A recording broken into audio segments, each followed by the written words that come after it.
ప్రభువైన యేసుక్రీస్తు నామంలో మీ అందరికీ శుభాలు. పాపానికి ఇద్దరు ఫ్రెండ్స్ ఉన్నారు. ఈరోజు ఫ్రెండ్షిప్ డే కదా, అందుకని పాపానికి ఇద్దరు ఫ్రెండ్స్ ఉన్నారు. పాపం ఎక్కడైతే ఉంటుందో వాళ్ళిద్దరు అక్కడ ప్రత్యక్షమవుతారు. ఒకరి పేరేమో శాపము, ఇంకొకరి పేరు మరణము. సో పాపం ఎక్కడైతే ఉంటుందో అక్కడ బై డిఫాల్ట్ ఉండేవి ఏంటంటే శాపం ఉంటుంది, మరణం ఉంటుంది. ఆది కాండంలో ఎప్పుడైతే ఆదాము పాపం చేశారో దేవుడు చెప్పారు, నువ్వు చెయ్యొద్దు, ఈ పని చెయ్యొద్దు అని చెప్పినప్పుడు వృక్ష ఫలాన్ని తినవద్దు అని చెప్పినప్పుడు ఆదాము తింటే ఏం జరుగుద్దో దేవుడు హెచ్చరించారు. 2వ అధ్యాయము, ఆది కాండము 2వ అధ్యాయము 17వ వచనంలో అయితే మంచి చెడ్డలు తెలివినిచ్చు వృక్ష ఫలములను తినకూడదు, నీవు వాటిని తినుదినమున నిశ్చయముగా చచ్చెదవని నరునికి ఆజ్ఞాపించాను. ఆదాముతో దేవుడు చెప్పిన మాట, నువ్వు చచ్చిపోతావు, ఇది తింటే చచ్చిపోతావు. మొదటిది అది తిన్నాక దేవుడు చెబుతున్న మాట, స్త్రీతో అంటున్నారు 16వ వచనంలో, ఆయన స్త్రీతో, నీ ప్రయాసమును నీ గర్భవేదనను నేను మిక్కిలి హెచ్చించదను, వేదనతో పిల్లలను కందువు, నీ భర్త ఎడల నీకు వాంఛ కలుగును, అతడు నిన్ను ఏలునని చెప్పాను. ఆయన ఆదాముతో, నీవు నీ భార్య మాట విని తినవద్దని నేను నీకు ఆజ్ఞాపించిన వృక్షఫలములను తింటివి గనుక నీ నిమిత్తము నేల శపింపబడి ఉన్నది, ప్రయాసముతోనే నీవు బ్రతుకు దినములన్నీ దాని పంట తిందువు, అది ముండ్ల తుప్పలను గచ్చపొదలను నీకు మొలిపించును, పొలంలోని పంట తిందువు, నీవు నేలకు తిరిగి చేరు వరకు నీ ముఖపు చెమట కాచి ఆహారము తిందువు, ఏలనగా నేల నుండి నీవు తీయబడితివి, నీవు మన్నే గనుక తిరిగి మన్నే పోదువని చెప్పి. సో ఆదాముకి దేవుడు ఇచ్చిన కమాండ్మెంట్ని ఉల్లంఘించినప్పుడు ఆదాము రెండింటిని స్వతంత్రించుకున్నారు. ఒకటి మరణాన్ని, రెండవది శాపం. అది భూమి మీద శాపము, స్త్రీలేమో వారి గర్భవేదనను మిక్కిలి హెచ్చించారు దేవుడు.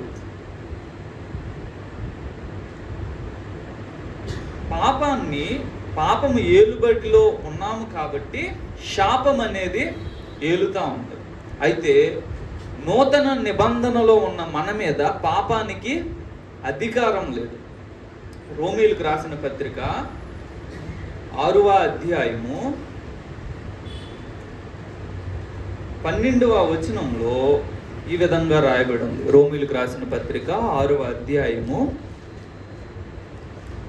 12వ వచనంలో, కాబట్టి శరీర దురాశలకు లోబడనట్లుగా చావునకు లోనైన మీ శరీరమందు పాపమును యాలనీయకుడి అని రాయబడి ఉంది. మీరు పాపాన్ని మిమ్మల్ని రూల్ చేయడానికి మీరు అలౌ చేయకండి అని రాయబడి ఉంది. సో నేను మన జీవితంలో సిక్నెస్ లేదంటే సమస్యలు, పేదరికము, దరిద్రత, మన దేహంలో అనారోగ్యము, వీటన్నిటికీ బేస్ ఒకటి ఉంది. ఏంటంటే సిన్ రూల్ చేస్తున్నప్పుడు ఇవి మన మీద పనిచేస్తూ ఉంటాయి. అయితే పౌలు గారు అంటున్నారు, మీరు సిన్ని మీ మీద రూల్ చేయడానికి అలౌ చేయకండి. ఎందుకనంటే 14వ వచనంలో, మీరు కృపకే గాని ధర్మశాస్త్రమునకు లోనైన వారు కారు గనుక పాపం మీ మీద ప్రభుత్వము చేయదు. పాపానికి మీ మీద హోల్డింగ్ లేదు. అయితే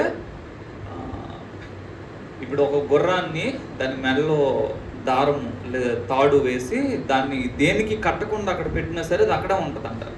ఎందుకనంటే దాని భ్రమ ఏంటంటే, నేను నా మెడలో ఈ తాడు ఉందంటే నేను కట్టేశారు అనేసి.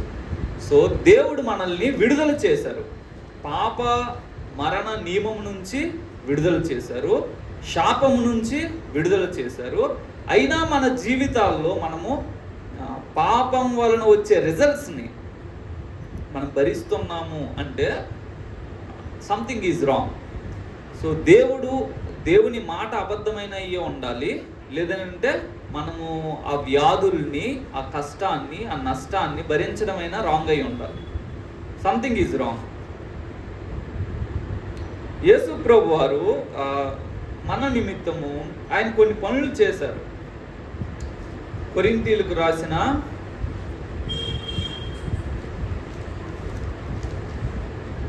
2వ పత్రిక 8వ అధ్యాయంలో 9వ వచనం. కొరింథీయులకు రాసిన 2వ పత్రిక 8వ అధ్యాయము 9వ వచనం. మీరు మన ప్రభువైన యేసుక్రీస్తు కృపను ఎరుగుదురు కదా, ఆయన ధనవంతుడయ్యుండి మీరు తన దారిద్ర్యము వలన ధనవంతులు కావాలని మీ నిమిత్తము దరిద్రుడాయి. యేసు ప్రభు వారు దరిద్రుడయ్యాడంట. ఎందుకనంటే తన యొక్క దారిద్ర్యము వలన మనము ధనవంతులం అవుతామనే ఉద్దేశం. ఇప్పుడు యేసు ప్రభు వారు దరిద్రుడయ్యారు, మనము దరిద్రులుగా ఉన్నాం అనుకోండి. మరి యేసు ప్రభు వారు దరిద్రుడు అయ్యింది దేనికి?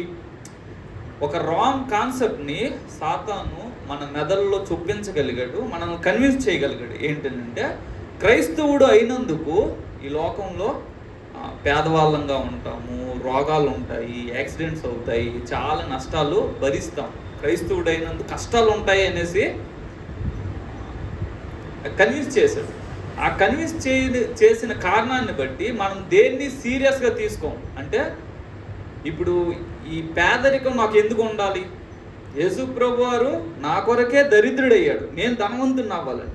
నేను ఎందుకు దరిద్రుడిగా ఉండాలి? యేసు ప్రభు వారు నా కొరకు అంత వెల చెల్లించినప్పుడు ఆయనే తన ధనవంతమైన స్థితిని వదిలిపెట్టి నా నిమిత్తము దరిద్రుడైతే నేను కూడా దరిద్రతలో ఉన్నానంటే సంథింగ్ ఈజ్ రాంగ్. సో లేఖనం ఏమంటుంది అని అంటే, మనకి ఫిలిప్పీల పత్రికలో పౌలు గారు ఒక సంఘటన చెప్తారు. చాలామంది రోగాల గురించి ఒక తప్పుడు అభిప్రాయాన్ని కలిగి ఉంటారు. ఏదైనా అది చిన్న విషయమైన హెడ్ఏక్ నుంచి, బ్యాక్ పెయిన్ నుంచి, sugar, BP, heart attack, brain stroke, ఏదైనా సరే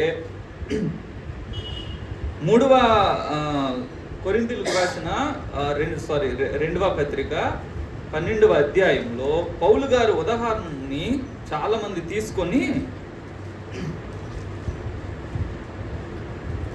7వ వచనం నుంచి, నాకు కలిగిన ప్రత్యక్షతలు బహు విశేషంగా ఉన్నందున నేను అత్యధికంగా హెచ్చిపోకుండా నిమిత్తము నాకు శరీరంలో ఒక ముళ్ళు, నేను అత్యధికముగా హెచ్చిపోకుండా నిమిత్తము నన్ను నలగొట్టుటకు సాతాను యొక్క దూతగా ఉంచబడను. అది నా యొద్ద నుండి తొలగిపోవాలని దాని విషయమై ముమ్మారు ప్రభువును వేడుకుంటుని. అందుకు నా కృప నీకు చాలును, బలహీనత యందు నా శక్తి పరిపూర్ణమగుచున్నదని ఆయన నాతో చెప్పెను. కాగా క్రీస్తు శక్తి నా మీద నిలిచి ఉండు నిమిత్తము విశేషముగా నా బలహీనతల యందే బహు సంతోషముగా అతిశయపడుతుంది. సో ఈ ఉదాహరణని చాలామంది తీసుకొని, అయ్యా నీ రోగం పోవట్లేదు అంటే దేవుడు పెట్టిన ముళ్ళండి అనే మాటను మనం చాలాసార్లు ఉపయోగిస్తాం. That is wrong, absolutely wrong. ఎందుకనంటే మనము పౌలులమైతే పౌలుకున్న ప్రత్యక్షతలు మనకుంటే దేవుడు అప్పుడు పెట్టొచ్చేమో. అలాంటి ప్రత్యక్షతలు మనకు లేనప్పుడు ఒక రోగం మన మీద ఏలుబడి చేస్తుంది అని అంటే దానికి మనమే మెంటల్గా యాక్సెప్టెన్స్ ఇస్తున్నట్లు. అంటే వయసు రీత్యా ఇది వస్తుంది, లేదంటే మనం తినే ఆహారపు అలవాట్ల రీత్యా ఇది వస్తుంది, లేకపోతే మనకున్న ఆర్థిక పరిస్థితులను బట్టి ఈ ఆర్థిక పరిస్థితి ఉంటుంది. ఇట్లాగా మనము మానసికంగా కన్విన్స్ అయిపోయి పాపము వలన వచ్చే ఈ కాన్సిక్వెన్సెస్కి అలౌ చేశాం. కానీ వాస్తవం అది కాదు. యేసు ప్రభు వారు ఆయన మనము ధనవంతులం అవ్వాలని ఆయన దరిద్రుడయ్యారు. తరువాత పేతురు ఒక విషయాన్ని చెప్తారు. మొదటి పేతురు గ్రంథము, పేతురు మొదటి పత్రిక 2వ అధ్యాయము 24వ వచనం. మనము పాపముల విషయమై చనిపోయి నీతి విషయమై జీవించినట్లు ఆయన తానే తన శరీరమందు మన పాపములను మ్రాను మీద మోసుకొనెను. ఆయన పొందిన గాయముల చేత మీరు స్వస్థత నొందితిరి. ఆల్రెడీ అయిపోయినట్లుగా చెప్పబడుతుంది. మీ పాపాలన్నింటినీ కూడా యేసు ప్రభు వారు తన శిలువ మీద మోసారు కాబట్టి ఆయన పొందిన దెబ్బలు ఏవైతే ఉన్నాయో వాటి వలన మనందరికీ స్వస్థత కలుగుతుందని లేఖనం చెప్పినాక, స్వస్థత లేదు నా దేహంలోనంటే యేసు ప్రభువారు పొందిన గాయాలకు విలువ లేదని అర్థము. యేసు ప్రభువారు ఆ లేఖనం ఏం చెప్తుందో అది సత్యము కాదని అర్థము. వాస్తవం ఏంటంటే మనము పాపము ఏలుబడి చేయడాన్ని, లేదంటే పాపపు యొక్క ప్రభుత్వము క్రింద ఉండిపోవడానికి ఇష్టపడుతున్న కారణాన్ని బట్టి ఇవి మన మీద ఏలుబడి చేస్తాయి. రెండోది, మానసికంగా మనము ఈ వచనము వాస్తవము, లేఖనము సత్యము, లేఖనం మాత్రమే సత్యం, నాకున్న పరిస్థితులు సత్యము కాదు అనే విషయాన్ని మనము గ్రహించట్లేదు. లేఖనము ఏది చెప్పిందో అదే సత్యం అని మనం నమ్మితే నాకు ఉండే రోగాలు నేను అనుకోవాలి ఏంటంటే నాకుండే ఆ రోగాలన్నింటి నుంచి కూడా నేను స్వస్థత పొందాను. ఎందుకు? లేఖనం అంటుంది మీరు స్వస్థత నొందితిరి అని. అయితే మనం అట్లా ఎందుకు డిక్లేర్ చేయట్లేదు అని అంటే, లేఖనాన్ని అంతవరకు మాత్రమే ఉంచేసి అది వాస్తవిక రూపము దాల్చకుండా, మన జీవితంలో అది వాస్తవం అవ్వకుండా మనం దానికి అవకాశం ఇవ్వట్లేదు. ఏ వ్యక్తి అయితే లేఖనాన్ని పట్టుకుని ప్రభువా నీ లేఖనము ఇలా అన్నది కదా, ఆ లేఖనాన్ని బట్టి ఈ వ్యాధి నా మీద ఏలుబడి చేయడానికి వీల్లేదు, ఈ లేఖనాన్ని బట్టి ఈ దరిద్రత నా ఇంట్లో ఉండడానికి వీల్లేదు అని చెప్పగలిగినప్పుడు దేవుడు లేఖనానుసారంగా మన జీవితంలో కార్యం చేయడానికి ఇష్టపడతారు, ఆయన చేస్తారు. మనకుండే వ్యాధిని అంతటినీ కూడా యేసు ప్రభువారు భరించారంట. యెషయా గ్రంథము 53వ అధ్యాయము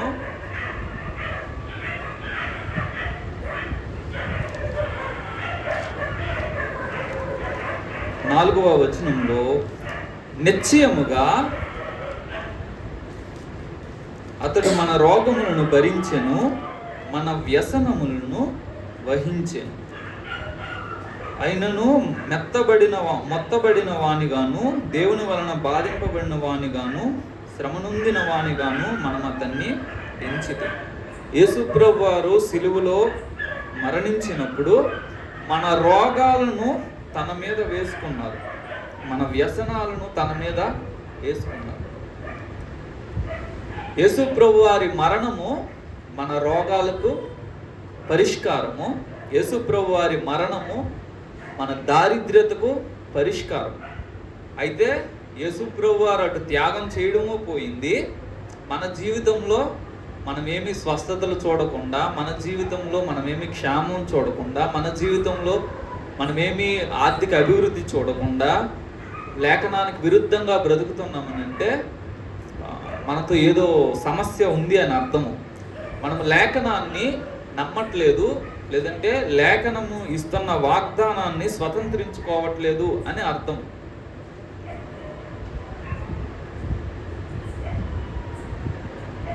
ఎఫెసీయులకు రాసిన పత్రికలో 1:3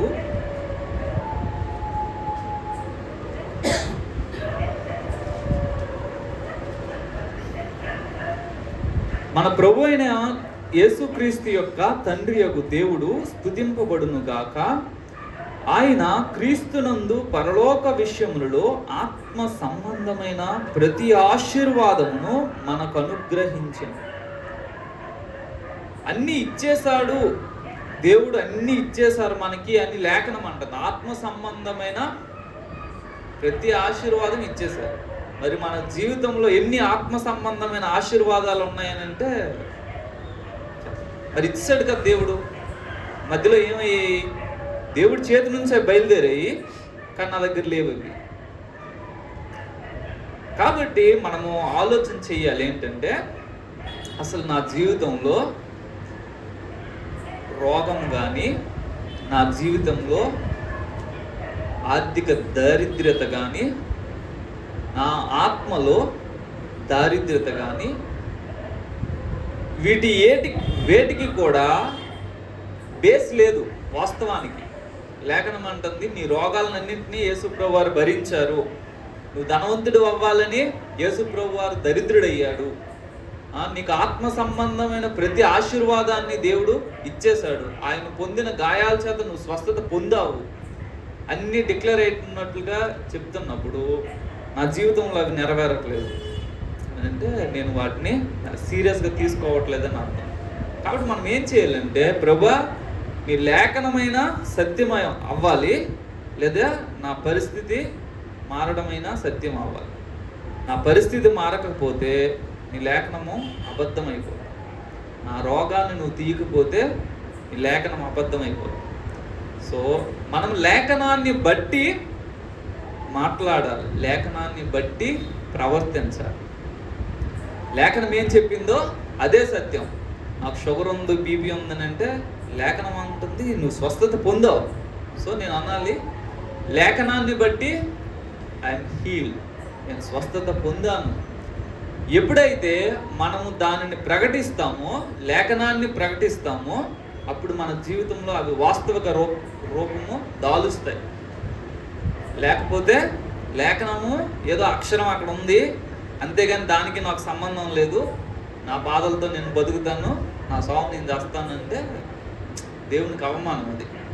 సో మనము సీరియస్గా తీసుకోవాల్సిన విషయం ఏంటంటే, నా మీద రోగానికి అధికారం లేదు, నా మీద దారిద్రతకు అధికారం లేదు, నా మీద అవమానానికి, శాపానికి. కొంతమంది జీవితంలో యేసు ప్రభువుని నమ్మమని చెప్తారు కానీ వాళ్ళ ఇంట్లో శాపం ఉంటుంది. శాపానికి అధికారం లేదు, వాళ్ళు బ్రేక్ చేయట్లేదు దాన్ని. సో మనం ఏం చేయాలని అంటే, లేఖనాన్ని పట్టుకొని మన జీవితాల్లో పని చేస్తున్న లేఖన విరుద్ధమైన పరిస్థితులన్నింటినీ కూడా బ్రేక్ చేయాలి. దేవుని అధికారం కలిగి ఎప్పుడైతే నువ్వు మాట్లాడుతావో, ప్రభా ఈ లేఖనాన్ని బట్టి నాకు ఆరోగ్యం, ఈ లేఖనాన్ని బట్టి నా ఇంట్లో సమృద్ధి. దేవుడు అన్నారు, నేను నిన్ను ఆశీర్వదిస్తాను, నువ్వు అనేకులకు ఆశీర్వాదకరంగా ఉంటావు. మనం ఎవరికైనా హెల్ప్ చేయడానికి మన దగ్గర ఉంటేనే హెల్ప్ చేయగలం, మన దగ్గర లేకపోతే, సఫిషియెంట్గా లేకపోతే హెల్ప్ చేయలేము. మరి దేవుడు నిన్ను ఇలాగ ఆశీర్వదిస్తానని చెప్పిన తర్వాత ఎవరికి సహాయం చేసే పరిస్థితిలో మనం లేదు అని అంటే సంథింగ్. నేనేమంటున్నానంటే, లేఖనాన్ని బట్టి మనం ప్రార్థన చేయాలి, లేఖనాన్ని బట్టి మనతో మనం మాట్లాడాలి. సిక్నెస్ డెత్ యొక్క ఏమంటారు, ముందస్తు సూచన. ఒక్కొక్క అవయవంలో ఒక్కొక్క సిక్నెస్ అంటే డెత్ వస్తుంది అనేసి, రోగం. సో మనం వీటికి అనుమతించకూడదు. అది ఏజ్ రిలేటెడ్, ఫుడ్ రిలేటెడ్. ఈ మధ్య మైక్రో ప్లాస్టిక్ అని, మీరు వాడే ఉప్పు దగ్గర నుంచి అన్నిటిలో కూడా మైక్రో ప్లాస్టిక్ ఉంది. మీరు ఏం తిన్నా సరే మైక్రో ప్లాస్టిక్ వెళ్తుంది మీ బాడీలోనికి. అది ఈవెన్ సెల్లోని కూడా, కణంలోనికి కూడా వెళ్ళిపోతున్నాయి, అంత చిన్నగా ఉన్నాయి అవి అని చెప్తాను.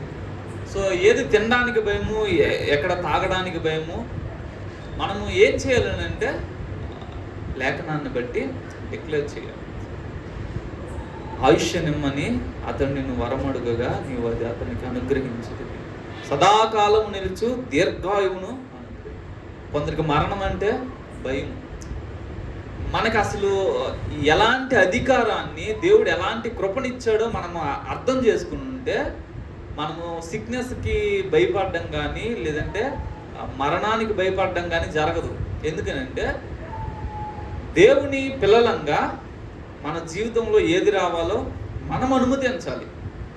అకార్డింగ్ టు వర్స్, నేను దేవుని కుమారుడిని కాబట్టి నా జీవితంలో ఏ మేలు జరగాలో అది నేనే రిలీజ్ చేయాలి. నా జీవితంలో ఏ కీడు జరగకూడదో దాన్ని నేనే ఆపాలి. అయితే మనం చాలాసార్లు ఏదో నేను సాధారణమైన వ్యక్తిని అన్నీ దేవుణ్ణి యాచన చేసే ఆ యొక్క పరిస్థితి మనకు ఉంటుంది. అడగాలి, తప్పులేదు. కానీ మనకున్న అధికారాన్ని కూడా మనము ఉపయోగించాలి. ఏలియా భక్తుడు ఒక మాట అంటారు, ఏలియా మన వంటి స్వభావం కలవాడని లేఖనం అన్న తర్వాత ఏలియా అంటారు, నా మాట ప్రకారము గాక వర్షం పడదాం. ప్రార్థన చేసినట్లుగా లేదు, ఒక మాట చెప్తున్నారు, నా మాటను బట్టి కాక వర్షం పడదాం. 3.5 సంవత్సరాలు వర్షం పడలేదు. మళ్ళీ తను చెప్తే వర్షం పడింది. ఒక ప్రకృతి అంతటి మీద, ఒక దేశ వాతావరణ పరిస్థితుల మీద దేవుని సేవకునికి నోట్లో అంత పవర్ దేవుడిచ్చాడు. నా మాటను బట్టి కాక జరగదు అన్న, జరగలేదంతే. సో వాట్ యు ఆర్, నువ్వు ఎవరు, మనం ఎవరమే అన్నది మనకు అర్థమైనప్పుడు మన జీవితంలోనికి ఎవరో ఆశీర్వాదాన్ని తీసుకొని రావడం కాదు, నా జీవితానికి నేనే ఆశీర్వాదాన్ని తీసుకొని రావాలి. నా జీవితంలో నేనే ఆశీర్వాదాన్ని రిలీజ్ చేయాలి. సో లేఖనాన్ని బట్టి నేను ప్రార్థన చేయాలి, లేఖనాన్ని బట్టి నేను విశ్వసించాలి.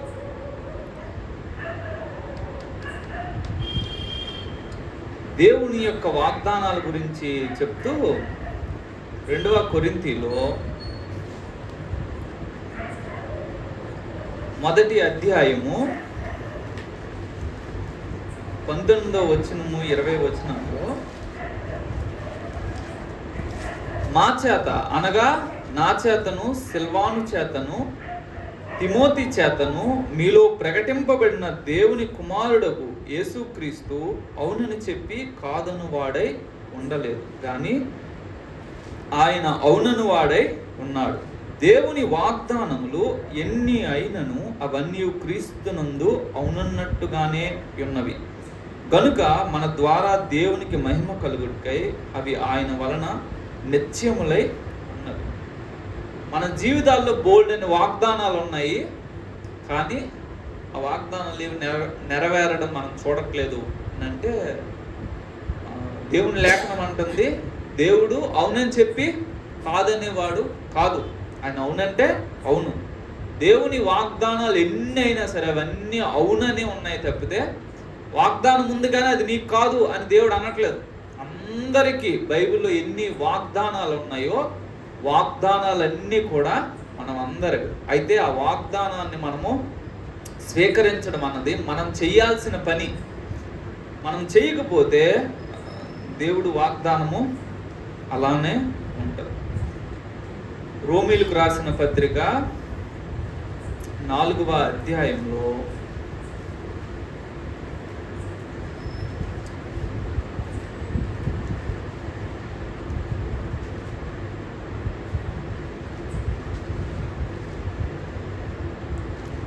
19వ వచనం నుంచి,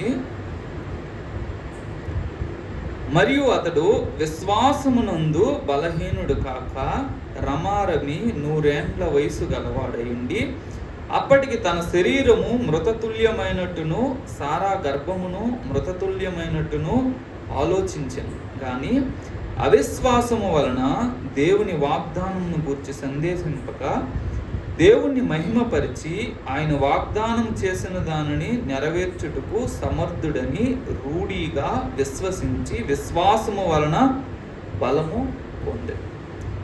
సో అబ్రహాముని మన ముందు పెడుతూ దేవుడు చెబుతున్నమాట, తన వయసును చూసి, తన ఆరోగ్య స్థితిగతులను చూసి, ఈ ముసలోడికి ఈ వయసులో బిడ్డడు పుట్టడం ఏంటి అనే అనుమానానికి తావివ్వకుండా దేవుడు సమర్థుడు, నాకు వాగ్దానాన్ని నెరవేర్చడానికి దేవుడు సమర్థుడని విశ్వాసాన్ని బట్టి, విశ్వాసం వలన ధైర్యం తెచ్చుకున్నాడు, బలము తెచ్చుకున్నాడు, వాగ్దానాన్ని నెరవేరుస్తాడు దేవుడు అనేసి. సో మన జీవితంలో ఈ వాగ్దానాలు అవి ఎన్నైనా సరే, మన మన మన వ్యక్తిగత జీవితాల్లో దేవుడు మనకి ఎన్ని వాగ్దానాలు చేశారో ఆ వాగ్దానాలు ఎన్నైనా ఉన్నాయండి, వాటిని మనము స్వతంత్రించుకోవడం అన్నది, ఆ వాగ్దానాన్ని పట్టుకొని ఆ వాగ్దానపు నెరవేర్పుకై బలము తెచ్చుకోవడం అన్నది ఇంపార్టెంట్. దేవుడు వాగ్దానం చేశారు కానీ నా పరిస్థితులు చూస్తే అట్లాగేం లేదు అని అంటే అది జరగదు. ఇంకా అది జరగాలని అంటే పరిస్థితులను చూసి నిరాశపడడం కాదు, చేయాల్సింది ఏంటంటే ఎంత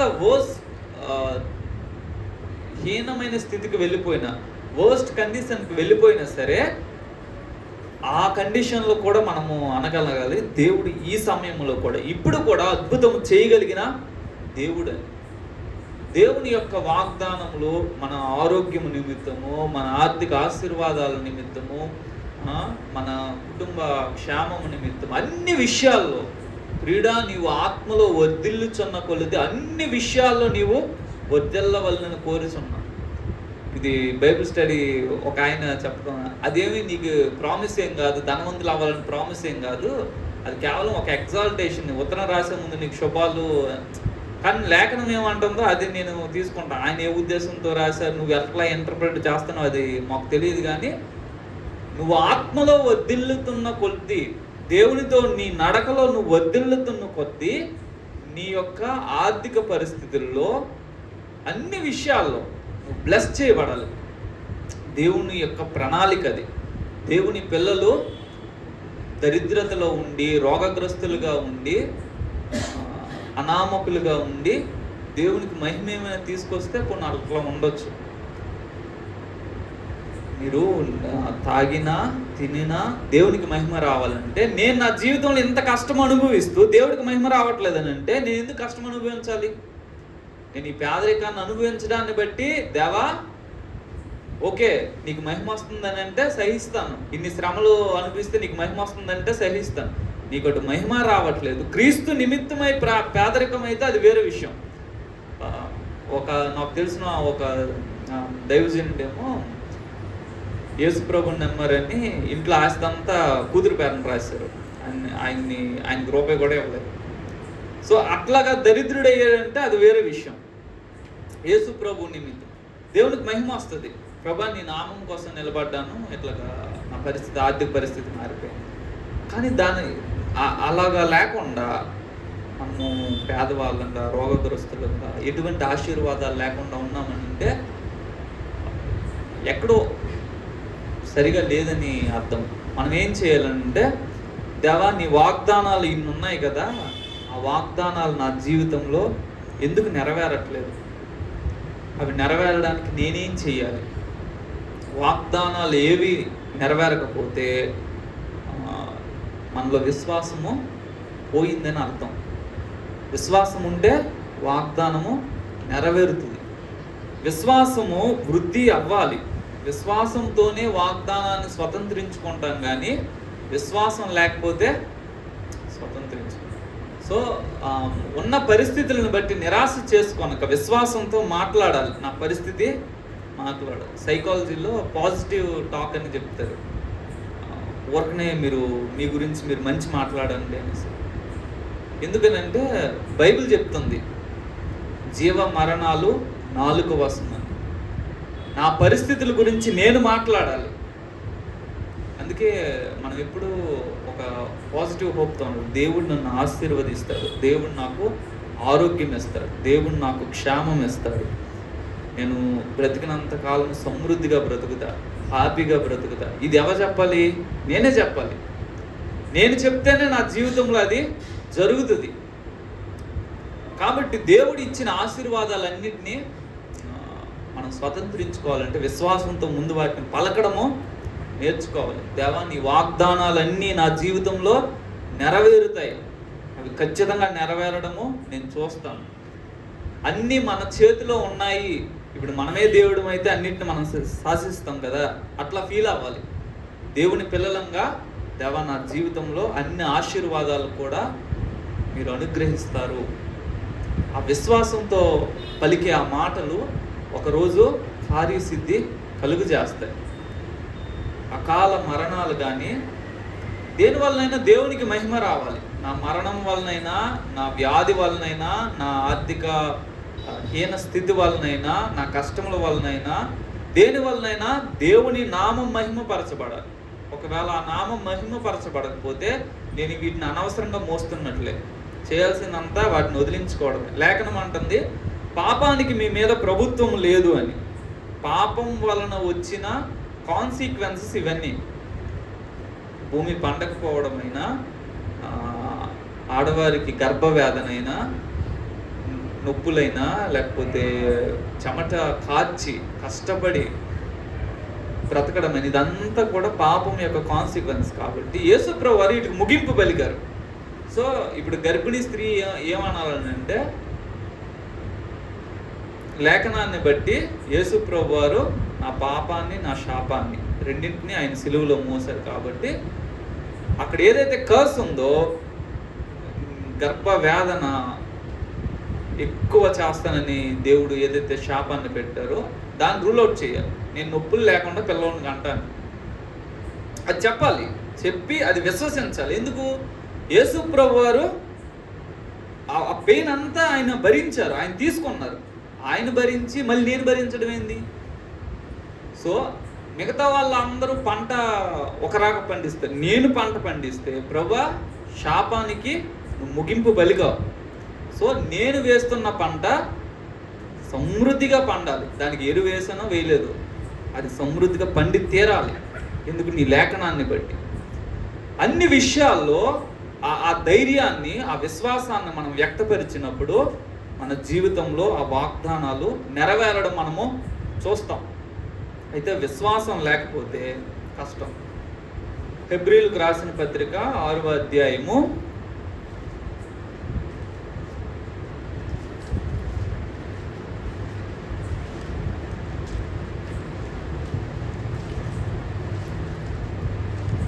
11-12 వచనాలు. హెబ్రీయులకు రాసిన పత్రిక 6వ అధ్యాయము 11-12 వచనాలు. మీరు మందులు కాక విశ్వాసము చేతను ఓర్పు చేతను వాగ్దానములను స్వతంత్రించుకొని వారిని పోలి నడుచుకొనున్నట్లుగా మీలో ప్రతివాడును మీ నిరీక్షణ పరిపూర్ణముకు నిమిత్తము మీరు ఇది వరకు కనపరిచిన ఆసక్తిని తుదమట్టుకు కనపరచవలనని అపేక్షించుచున్నాం. పౌలు భక్తుడు చెబుతున్న మాట, విశ్వాసము చేత ఓర్పు చేత వాగ్దానములను స్వతంత్రించుకున్నారు కొందరు, వారిని పోలి మీరు నడుచుకోండి అని చెప్తున్నారు. సో దేవుని యొక్క లేఖనము నాలో అది ఫలించాలి అని అంటే, నెరవేరాలి, దేవుడు నాకు ఇచ్చిన వాగ్దానాలు నెరవేరాలి అని అంటే నాకు విశ్వాసం ఉండాలి, ఓర్పు ఉండాలి. అబ్రహాముకి వాగ్దానం చేసి 25 years తర్వాత బిడ్డని ఇచ్చారు. ఆల్మోస్ట్ హోప్ అంతా పోయినాక అప్పుడు కుమారుణ్ణి అనుగ్రహించారు. ఒకవేళ అంతకాలం ఓపిక పట్టకపోతే ఇస్మాయిల్ వచ్చారు. సారా గారేమో అబ్రహాంకు ఉన్నంత ఓపిక లేదు, నాకే పుట్టాలా, నీకు ఎవరికి పుట్టినా నీ సంతానమే కదా, సో ఈ ఆప్షన్స్ చూడు అని అంటే ఇస్మాయిల్ పుట్టారు. ఇప్పుడు ప్రపంచం ఆ యొక్క పరిస్థితులను చూస్తుంది. మనము ఓర్పుతో వాగ్దానములను స్వతంత్రించుకోవాలి. విశ్వాసము చేత సారా గురించి చెప్తూ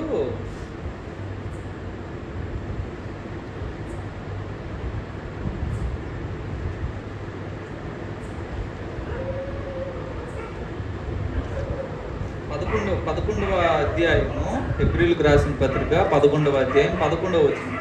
విశ్వాసమును బట్టి సారాయు వాగ్దానము చేసిన వాడు నమ్మదగిన వాడని ఎంచుకొని కనుక తాను వయస్సు గతించినదైనను గర్భము ధరించుటకు శక్తి పొందిన. ఎప్పుడు? దేవుడు 99 సంవత్సరాలప్పుడు వచ్చి నేను ఇంకొక ఏడాదికి బిడ్డని ఇస్తానంటే సారా నవ్వుతాడు. అవి 90 ఏళ్ళు నేను ఎక్కడ బిడ్డని కంటానంటే దేవుడు అంటారు, ఎందుకు నవ్వుతావు, నాకు అసాధ్యమైనది ఏమైనా ఉందంటే లేదు, నేను నవ్వలేదు అన్న. కానీ సారా చేసిన పని ఏంటంటే విశ్వాసంతో బలం తెచ్చుకున్నారంట. తెచ్చుకొని ఆ 90 సంవత్సరాల వయసు అప్పుడు ఇస్సాకుకి జన్మనివ్వడానికి ఆమె శక్తి పొందారు.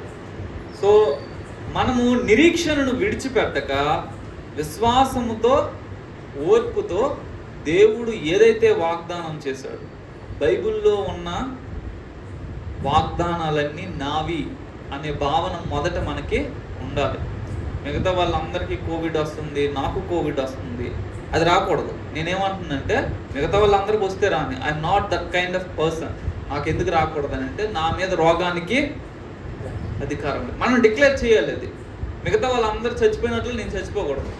మనం ఎట్లా చచ్చిపోవాలి? అంతా సిద్ధపరుచుకొని ఇంకా పరలోకం వెళ్తే బెస్ట్ అనుకున్న తర్వాత చక్కగా అందరిని పలకరించి, సరే బాబు నా టైం వచ్చింది నేను వెళ్తాను అని బాయ్ బాయ్ చెప్పి అంత ప్రశాంతంగా వెళ్ళాలి.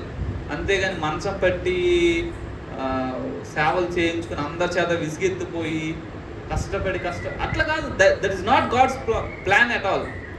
అట్లాగా జరగాలని అంటే ఒక పెద్ద దైవజనుడై ఉండి ఎంతో మందిని ప్రభావితం చేసిన వ్యక్తి గర్విష్ఠుడు కాకుండా ఉండాలని దేవుడు కొన్నిసార్లు అనుమతిస్తారు.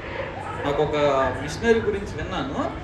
ఆమె 60 years ఎంతో పాపం దేవుని కొరకు సేవ చేసిన తర్వాత నియర్లీ చాలా కాలం 20 years సేవ చేసిన తర్వాత 40 years బెడ్ మీద ఉన్నారు.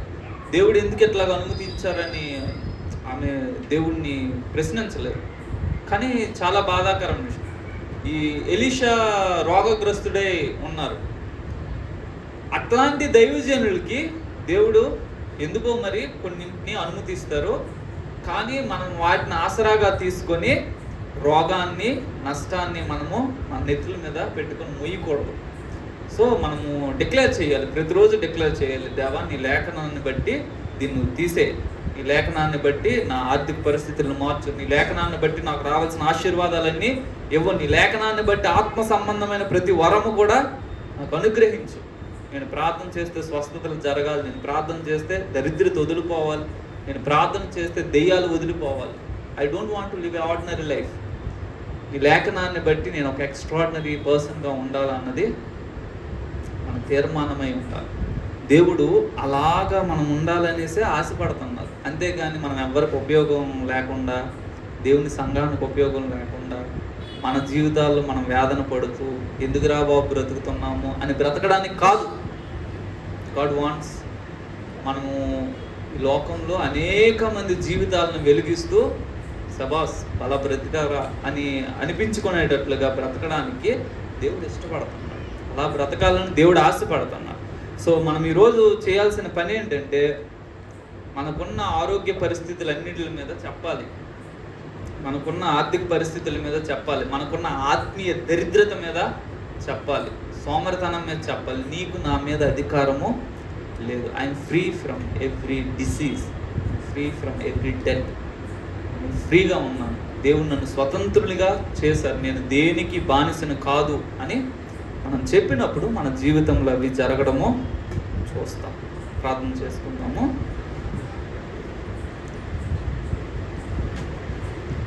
జీవం కలిగిన తండ్రి, మీకు స్తోత్రాలు చెల్లిస్తున్నాము.